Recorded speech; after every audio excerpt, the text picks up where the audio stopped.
gone through the Australian elections.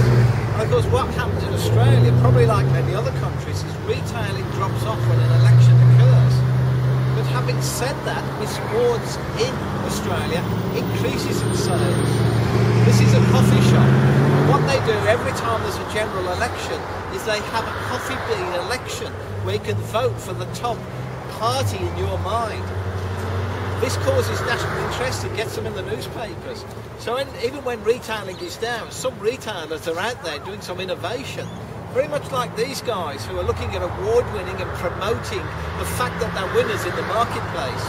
So we're going to take this journey. We're going to start in South Africa, move on to the States, then into Europe, looking at award-winning ideas that you can introduce into your business.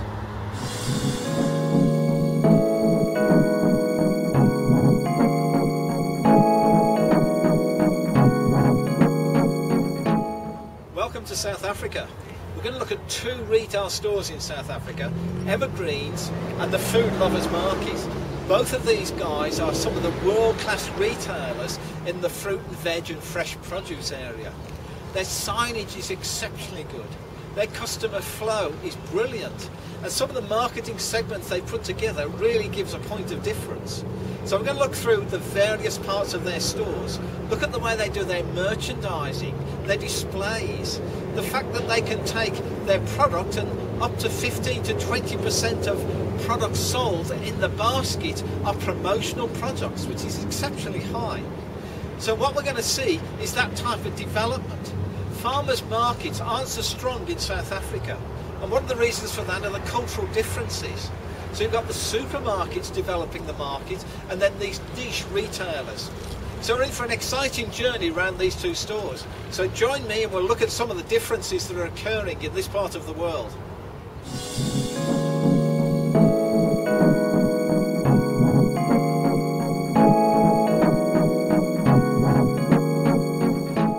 The way these stores are adding value through convenience and doing it in a different way to a lot of food stores that I visit.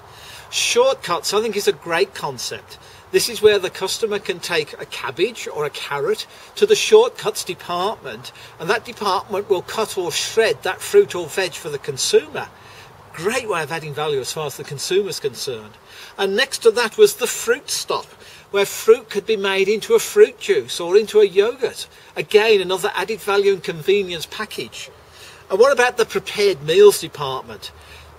Look at this concept and look at the way they're really adding value to the consumer with this Heat and Eat promotional campaign. Something I think has got a lot of value and could be introduced to a lot of other retailers. And then finally, mixed veg or mixed fruit or mixed soup packs or a mixed meat pack for the week. So they've combined a number of vegetables or fruits together to create, again, this added value convenience package.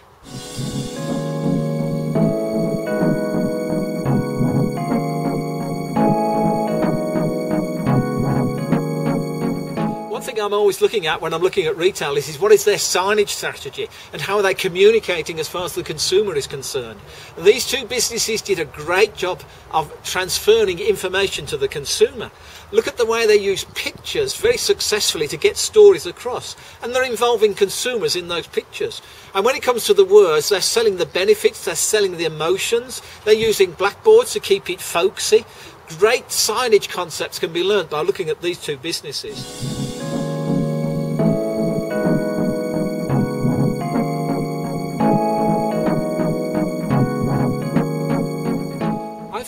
The days of spending a lot of money on a shop refit are limited. We've got to look at resources and how can we maximise those resources. And I like the way some of these stores were merchandising on wheels. And they were using colour blocks very successfully. So use colour blocks to create an impact. And if you can, put that merchandising on wheels. It'll allow you flexibility and it's a lot more cost effective.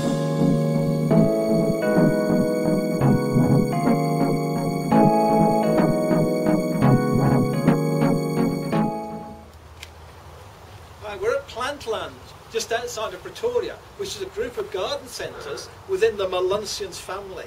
Now, one of the things I'm interested in is looking how the supplier or the manufacturer or the producer can work in partnership with the retailer to get more product being sold.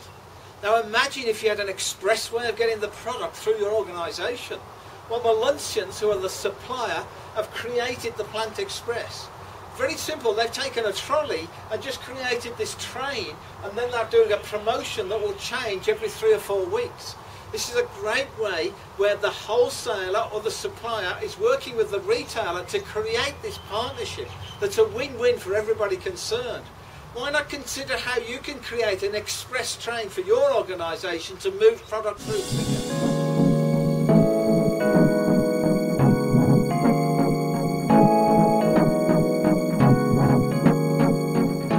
To Chicago, one of the great cities of America. This city is a buzz. We're in Chicago for one of the trade shows, and I want to show you some of the innovations, some of the ideas, and some of the people in this part of the world that are really moving retailing forward. So welcome to Chicago. We're going to take a walk out. We're on the trade shows.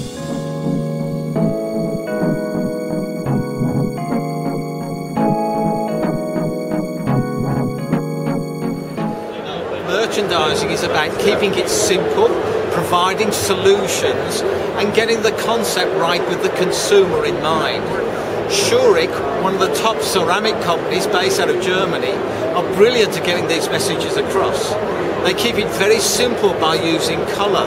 They rely on the principle that less is more. So they've got simple display, not many products on the shelf, but are putting the props there to help create the furniture.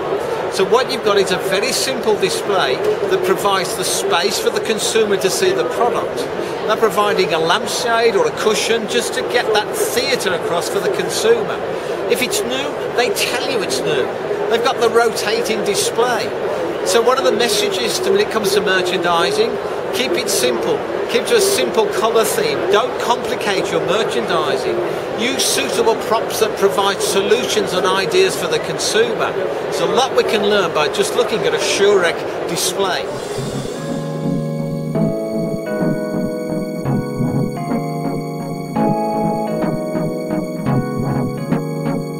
One of the challenges for anybody is providing added value. How do we create added value? Well, John Henry at this show in Chicago, the Garden Centre show, doing an excellent job. So we've got herbs, standard herbs, but how are they creating value? Look at the type of containers that are now being used. So we've got the fresh vegetables container. We've got to keep up with modern marketing trends. So we've got the virtual plant tank. This can then be used next to your mobile phone, and you get recipes over the phone app as a result of it. It's a great way of adding value to the offer.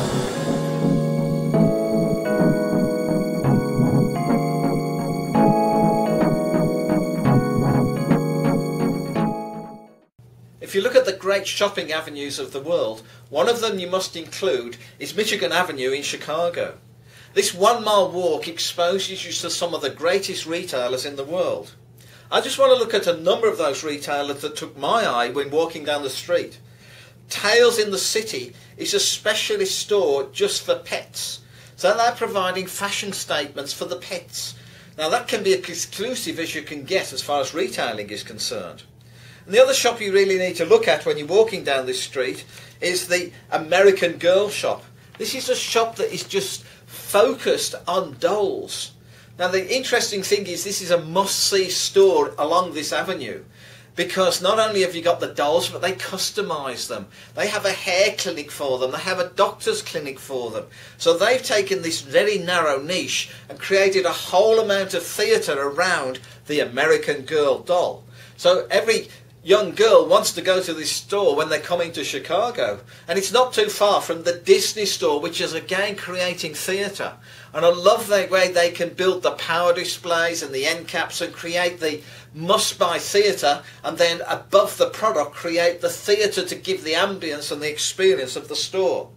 So Disney stores are always worth looking at to try and understand how experience is created.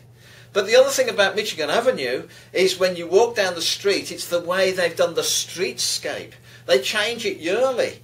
This year, they're taking old fridges, they're actually putting them as art features in the street, and there's a plaque there to say that the company will actually collect fridges because it's not good for the environment. So they're getting an environmental message across by using the fridges as a bit of theatre.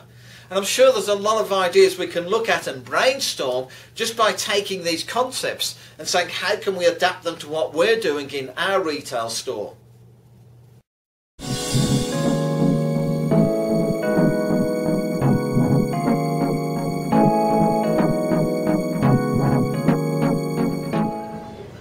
I'm with Leslie Howard from North Haven, and she's got a retail business in Texas. Now, we met the other day and we started talking about phone apps.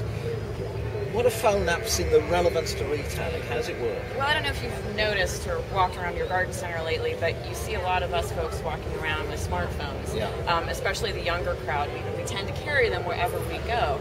And there are some really neat applications and phone apps that you can use in the garden center to create a more interactive experience for your customer that's looking for access to information while they're shopping in the garden center. There doesn't happen to be a salesperson or a garden advisor, as we call them, standing right by. We want to make sure they stay engaged. So we have identified some applications for smartphones that either provide growing information, culinary information, for example, for edibles and herbs, that they can pop right up on their phone while they're shopping. In addition to whatever signage we have, it's a fun way to get them engaged while they're shopping. Show me how it works in store. Yeah. Well, there are a couple different things. We're talking one thing are going to be the phone apps. Okay, so if you have a phone, for example, on signage in our garden center, we might suggest something like Herbs 101, which is a great little app that's got nice, crisp photographs on it. It gives you growing, culinary, and medicinal information. Botanical Interest, which is a seed company, has a nice application that you can download on smartphones. You want to make sure that the information on the app is relevant to your climate. So you do have to be selective about what you suggest to your customers, so they can stand in the garden center and download the app. So you put the logo of the app on the side. Right. We'll suggest and put the logo so that they can recognize it easily when they're searching the App Store. Correct. Now, what's this code here? Well, this would be called a QR code, and you're seeing them pop up everywhere now. And if you have a smartphone, you can download. There are an array of what are called QR readers, and some are free, some have a charge. And basically, once you've downloaded a reader, you pass your phone over a QR code, and it will automatically take that customer to content. This would be our website. Fall is almost here, so it takes them to a specific site on our website. It may take them to content you already have on a website. You may create special content, YouTube channel videos, so they can stand in the garden center and scan this QR code with their phone, and it will take them directly to extra content that you want them to engage with in your garden center. Are you ahead of your market, or is the market actually using it in store? As far as I know, we're the only garden center in Dallas that's using this in the garden center. So, and we're talking to our customers about it, and they're really excited. They think it's really fun. So I haven't seen anybody else in town using these yet. And what type of age group? Is it across all ages? Well, you know, I would say probably your typical consumer that's walking around with the phone in their hand is going to be somewhere, you know, late 20s, early 30s, up into early 40s is typically what we're seeing. But really, it can run the gamut. We don't like to pigeonhole because a lot of people use smartphones. And you know, fun things you can do. For example, we do a lot of edibles. We do food contests. So we have QR codes stationed in our edibles department that will take people to winning recipes from customers that have participated in contests. So it's just really fun. So one of the things you'd encourage any listener to get involved with is this type of technology. You think this is the future? Absolutely, because you really have to, again, when you see us walking around with the phone, you have to acknowledge that this has become part of our daily routine, and we use it for information and storing information that we're going to go back and refer to.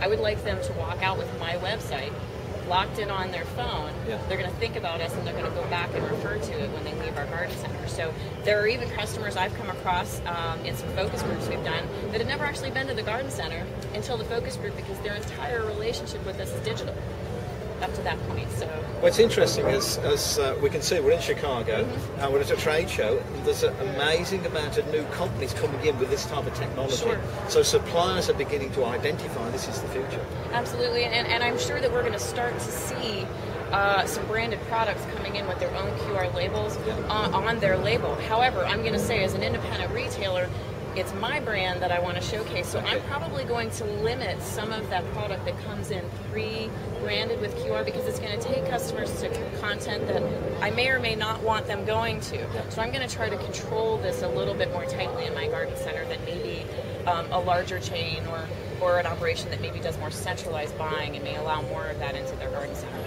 I appreciate you sharing those thoughts. Many thanks, Leslie.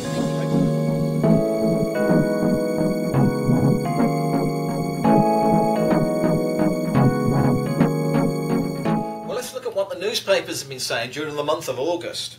We're going to start off with the Financial Times out of the UK. On Monday, August the 16th, they did an article on how house prices are changing around the world over the last 12 months. And of course, house prices help build confidence and therefore help retailing from that point of view. Now in China, house prices have increased by 68% in the last 12 months. In Australia, it's 20%. South Africa, 12.1%. Canada, 11.6%. USA, 2.3%. Now the place not to live is Ireland, where house prices have dropped by 18.9%. Spain has dropped by 4.7%. And probably the last place you want to live at present is Dubai, where house prices have reduced by 49% in 12 months. Now in the USA Today, on Tuesday, August the 17th, did an article, Out of Fashion Green Lawns.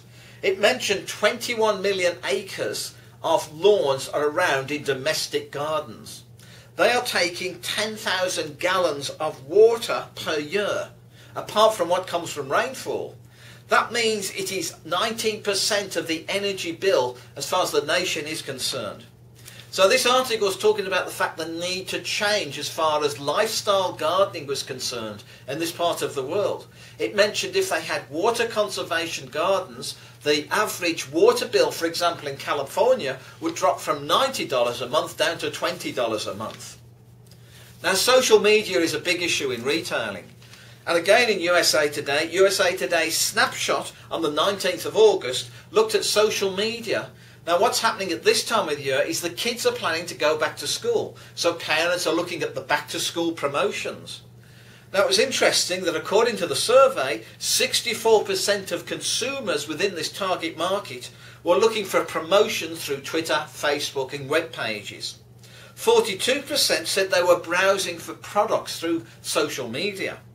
26% said they were reading reviews on social media about products.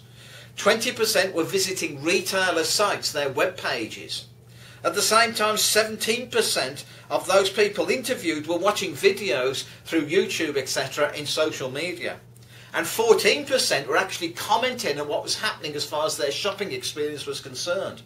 This really identifies how important social media is as far as shopping is concerned today. Now let's move to the Chicago Herald and look at some of the marketing coming out. On Thursday, August the 19th, they did a full cover article that was entitled From Farm to Food Desert. And it talked about the fact that in blue-collar suburbs in Chicago, there are actually no supermarkets. They're relying on fast food. And you can imagine what that's doing for the diet. So they're trying to develop this campaign where farmers are bringing product and opening farmers' markets in these blue-collar areas.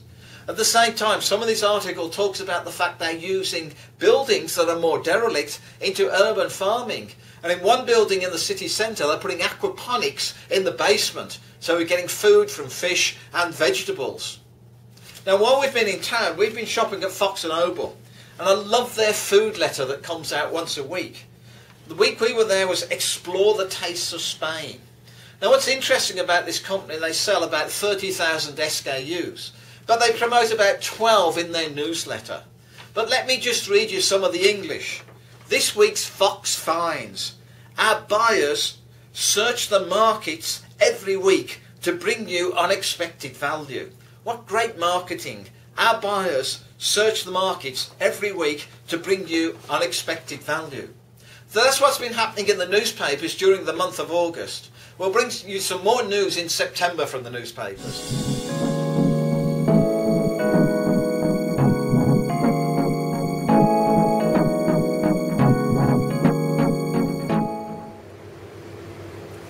Now in the UK, the Clancoff Hall Farm Shop, which is one of the better farm shops in the UK. It's been an award winner. And it's interesting in the UK, the challenges that the food retailers have got. The major supermarkets are going through refurbishment and really getting their fresh offer right. And in some ways, they're taking over the high ground as far as the fresh food industry is concerned. That's creating major challenges for farmers' markets and farm shops in this part of the world. So the game is on, and who knows who will win that game. For example, Sainsbury's, they're now doing recipes and promoted by Jamie Oliver. So they're getting their hero worshipping strategies right as far as the market is concerned. They're also providing solutions. Feed your family for a £5.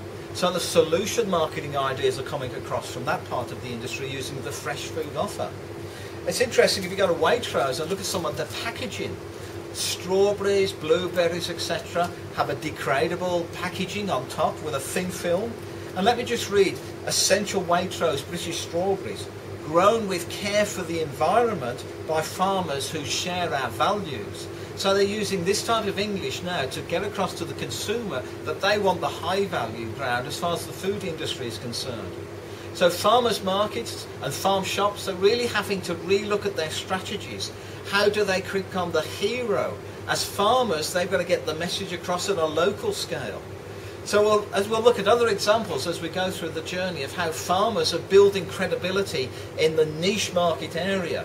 The supermarkets are going to be a real challenge. Talk to you again soon.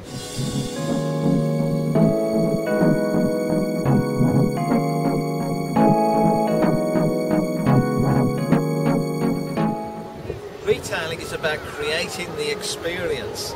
We're in Krakow in what's looked on as one of the greatest retail squares in the world. This has been around for hundreds and hundreds of years. What's important in retailing is how do we create the experience? It's been going on here for centuries, but what happens as far as retailing is concerned is how do we create the experience?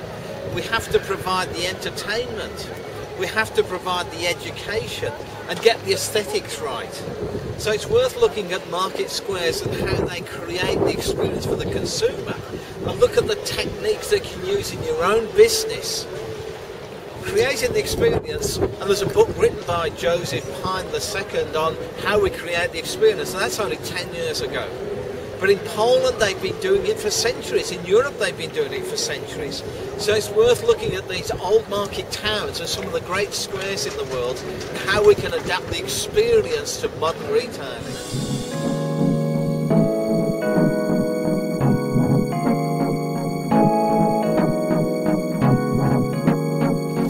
So let's take a walk around the square in Krakow and look at how they create the experience. As I said, experience is about entertainment, it's about education, it's about creating the whole aesthetics for the consumer. So in the square, the entertainment comes from people such as the bubble maker, who's creating bubbles in the marketplace. The entertainment is coming from the way they use the piano as a feature, and then people have their pictures taken next to the piano. The entertainment even comes from the pigeons and people feeding the pigeons. Now, when it comes to the education, the cloth hall is a good example of how education has been put together. So this is one of the oldest cloth halls in Europe, and the suppliers used to put their logos on the wall above where their shops were, so they created some education for the consumer. In the same square is Creden's food shop. This is a food shop that only sells local produce. And you walk into their produce and they educate the consumer by giving stories about the food that they sell. So what has this square done? It's created the entertainment. It's created the education. It's created the right aesthetics for the consumer, so the consumer wants to linger longer. You want to sit down in the square and have a coffee and enjoy the total experience. Now, I know this is one of the largest squares in the world, but the thinking process in this square could be adapted and altered to your business. What can you do to improve the education? What can you do to improve the entertainment? And what can you do to improve the aesthetics as far as the experience is concerned for your consumers?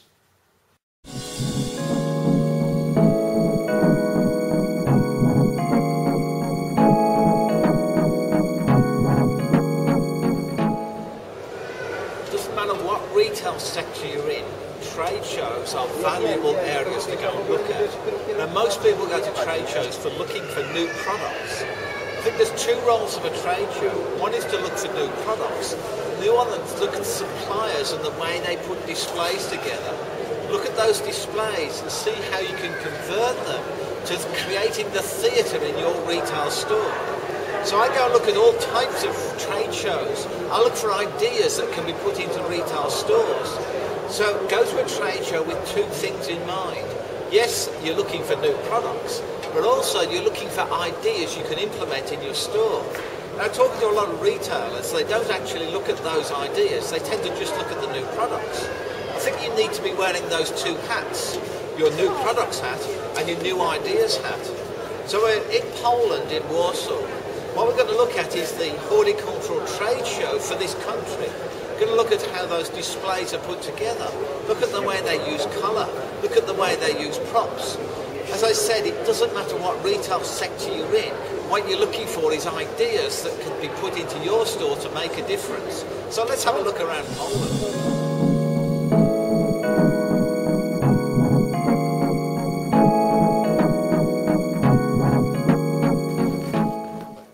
Well, let's take a walk around this show in Poland and look at some of the exhibits and the way they're put together.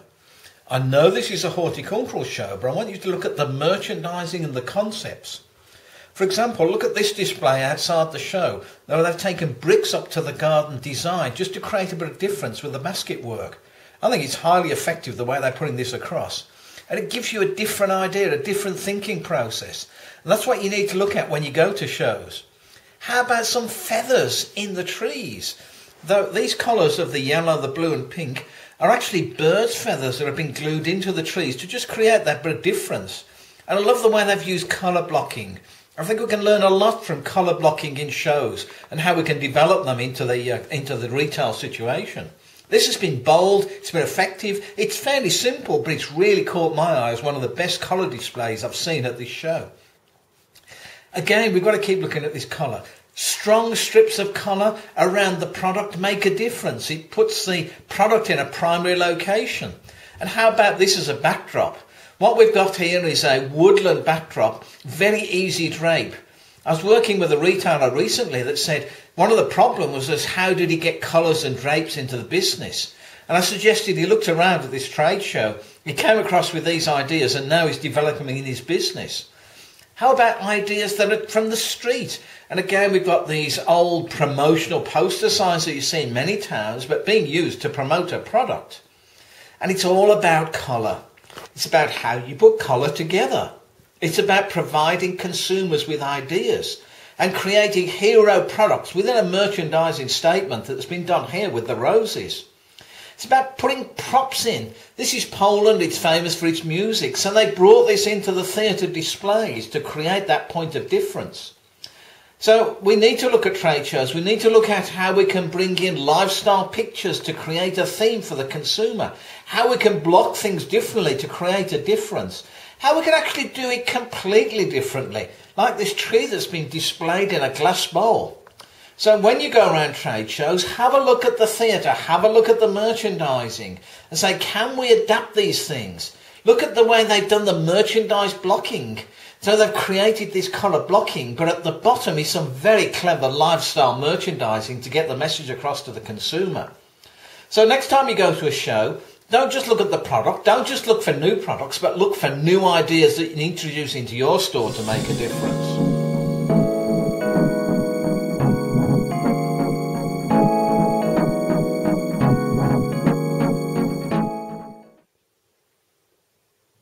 Thank you for joining us on the September edition.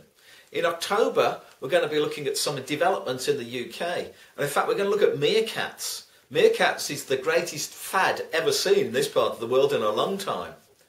We're also going to be showing you some ideas from Canada and some ideas from Italy. We're going to look at one of the major trade shows. So I look forward to seeing you next month.